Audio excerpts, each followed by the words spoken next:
থাইল্যান্ডের ডুরিয়ানের সিজন শুরু হয়ে গেছে। ডুরিয়ান হচ্ছে থাইল্যান্ডের রাজা, ফলের রাজা হচ্ছে ডুরিয়ান। এই যে ডুরিয়ান কিনবো। Durian expensive. এই যে এখানে 150 বাত কিলো।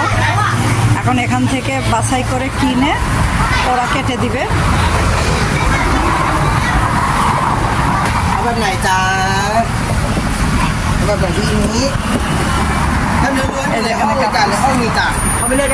একটা ছোট্ট রুম করে ডুরিয়ান করে রাখছে, ডুরিয়ানের দোকান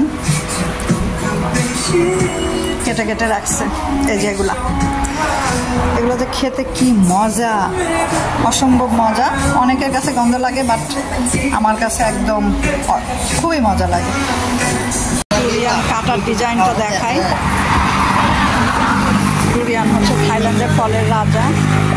এই যেখানে কাটতেছে। যদি আস্ত কেউ কেনে এই পুরো একটা যদি কেউ কেনে তাহলে 150 বাত কিলো। আর যদি কেউ এরকম কাটা অংশটা কেনে তাহলে হচ্ছে 500 বাত, 500 বাত দিয়ে কিনতে হয়। 500 বাত মানে প্রায় 1700 টাকা। এরকম কেটে কেটে রাখতেছে।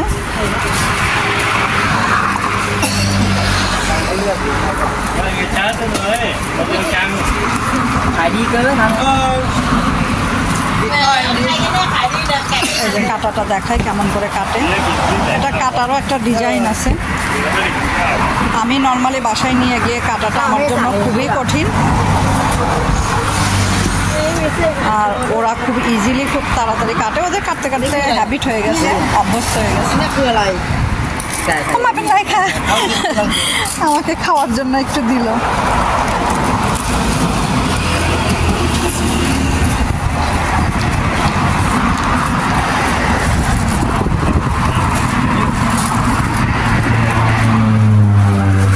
এখান থেকে কিনে নিয়ে যাব আমি। ওকে, ভালো হয়।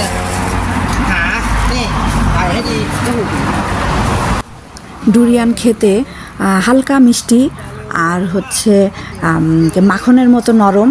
কেউ কেউ একটু শক্ত পছন্দ করে, যেরকম বাংলাদেশে যেরকম কাঁঠাল কেউ আছে শক্ত কাঁঠাল পছন্দ করে, কেউ নরম কাঁঠাল পছন্দ করে।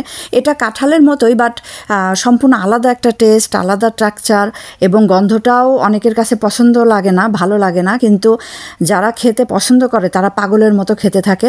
তো আর ডুরিয়ান হচ্ছে সিজনাল ফল। মাঝখানের এই যে এখন থেকে শুরু হলো, এই মে মাস থেকে শুরু হলো, প্রায় সেপ্টেম্বর অক্টোবর পর্যন্ত পাওয়া যাবে। এরপরে আর পাওয়া যাবে না। এটা থাইল্যান্ডের বিভিন্ন মোড়ে বিভিন্ন জায়গায় মার্কেটের মধ্যে বিক্রি হয়।